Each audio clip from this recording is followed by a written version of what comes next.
আয় আল্লাহ রোজাদার বান্দাদেরকে নিয়ে দাঁড়ি পাকা মসজিদকে নিয়ে গো মওলা আয় আল্লাহ যুবকদেরকে নিয়ে আয় আল্লাহ কোরআনের হাফেজদেরকে নিয়ে আয় আল্লাহ আলিমদেরকে নিয়ে গো মওলা মাহফিলদেরকে নিয়ে আয় আল্লাহ আপনার দরবারে হাত উঠে আসি গো মওলা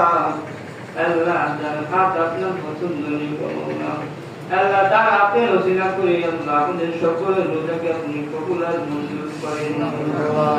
আয় আল্লাহ গুনাহগার বান্দা আমরা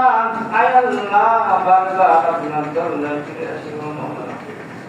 কারণ আপনি যা বলেছেন লা তাকনাতু মির রাহমাতিল্লাহ আয় আল্লাহ আমরা সকলে আপনার রহমতের দরজা মুখাররা কবুল করে দাও মওলা আয় আল্লাহ তোমার সাইবার বাতিল আসি গো মওলা আল্লাহ জানি আপনার কি নাম আছে আল্লাহ রহমান